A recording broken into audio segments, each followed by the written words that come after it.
అందరికీ నమస్కారం. నా ఛానల్లో ఇంతకు ముందే కార్తీక పురాణం 30 రోజులు వీడియోస్ ఉన్నాయి. అలాగే ఈ మధ్యలో గురుచరిత్ర పారాయణ కూడా వీడియోస్ పెడుతున్నాను. అయితే ఇప్పుడు మాఘమాసం మాఘ పురాణాలు రోజుకొకటి చదివి పెడుతున్నాను.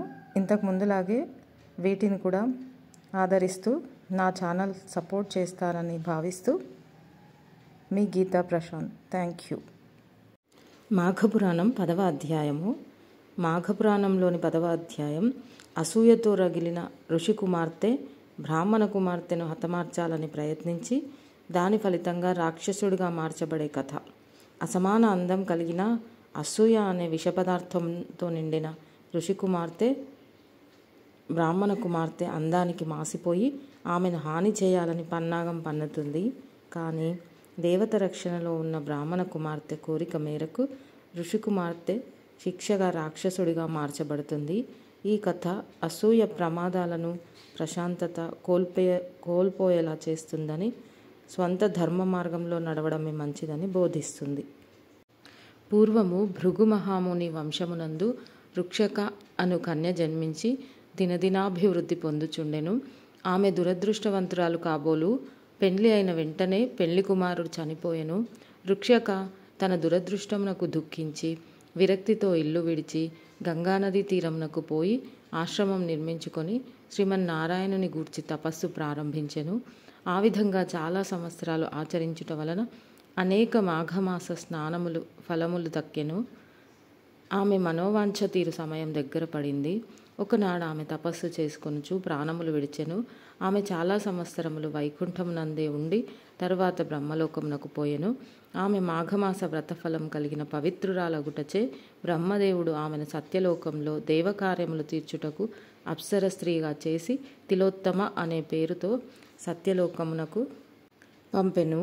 ఆ కాలంలో సుందోపసుందులు అనే 2 రాక్షస సోదరులు బ్రహ్మను గూర్చి ఘోర తపస్సు చేసిరి.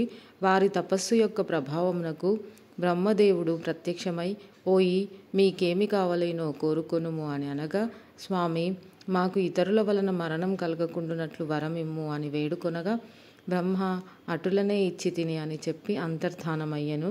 బ్రహ్మదేవునిచే వరం పొందిన ఆ 2 రాక్షసులు మహాగర్వం కలవారై దేవతలందరినీ హింసించిరి. మహర్షుల తపస్సుకు భంగం కలిగించుచుండిరి. యజ్ఞయాగాది క్రతువులలో మలమాంస రక్తాదులు పడవేసి ప్రజలను నానా బీభత్సములు చేయుచుండిరి. దేవలోకమునకు దండెత్తి దేవతలనందరినీ తరిమివేసిరి. ఇంద్రుడు మొదలగు దేవతలందరూ సత్యలోకమునకు వెళ్ళి బ్రహ్మను వేడుకొని, మహానుభావ, సుందోపసుందులనే రాక్షసులకు మీరిచ్చిన వరములతో గర్వము కలవారై తపశ్శాలులను బాధించుచు దేవలోకమునకు వచ్చి మమ్మందరినీ తరిమి చెరసాలలో పెట్టి నానా భీభత్సం చేయించున్నారు. కాన వారి మరణమునకు ఏదైనా ఉపాయం ఆలోచించుమని ప్రార్థించిరి. బ్రహ్మ దీర్ఘముగా ఆలోచించి తిలోత్తమను పిలిచి, అమ్మాయి, ఈ సుందోపసందులను రాక్షసులకు ఇతరులు ఎవరి వల్లనూ మరణం కలగదని వరం ఇచ్చియున్నాను.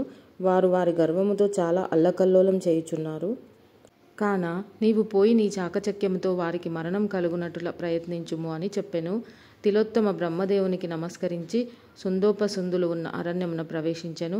ఆమె చేత వీణ పట్టుకొని మధురమైన పాటలు పాడుకొనుచు ఆ రాక్షస సోదరులున్న నివాసములకు సమీపంలో తిరుగుచుండెను. వీణానాదమును ఆమె మధుర గానమును విని ఆ దానవ సోదరులు అట్టునిట్టు తిరుగునట్టు ఆమెను అనుసరిస్తూ ప్రేక్షకుల వలె వెంటాడుచుండిరి. నన్ను వరింపుమని తిలోత్తమును ఎవరికి వారు బ్రతిమిలాడసాగిరి. అంతటా ఆ తిలోత్తమ, ఓ రాక్షసాగ్రేసురులారా, మిమ్మల్ని పెళ్లి ఆడుట నాకిష్టమే. మీరిద్దరూ నాకు సమానులే. నేను మీ ఇద్దరి ఎడల సమాన ప్రేమతోనున్నాను. కానీ ఇద్దరినీ వివాహం ఆడుట సాధ్యము కానిది. కానీ నా కోరిక ఒకటి ఉన్నది. అది ఏమనగా, మీ ఇద్దరిలో ఎవరు బలవంతులో వారికే నేను సొంతం కాగలను అని చెప్పాను. ఆమె మాటలకు సుందోపసుందులకు పౌరుషములు వచ్చినవి. మీసమును మెలిపెట్టి నేను బలవంతుడను అని ఆ 2 తొడలు కొట్టుకొనిరి. పిడిగ్రుద్దులు గుద్దుకొనిరి. మల్ల యుద్ధము చేసిరి. ఇక పట్టుదల వచ్చి గదలు పట్టిరి. మద్దరాలనెత్తిరి. దెబ్బకు దెబ్బ కొట్టుకొనుచుండిరి. వారి పోరాటం 2 పర్వతాలు ఢీకొన్నట్లుగా ఉన్నది. మేఘాలు ఉరిమినట్లుగా గర్జించుచు భయంకరంగా యుద్ధం చేసిరి. గదా యుద్ధం తర్వాత కత్తులు దూసిరి. ఆ కత్తి యుద్ధంలో ఒకరి ఖడ్గం మరొకరికి తగిలినందున ఇద్దరి తలలు తెగి క్రింద పడినవి. ఇద్దరూ చనిపోయిరి. తిలోత్తమను దేవతలు దీవించిరి.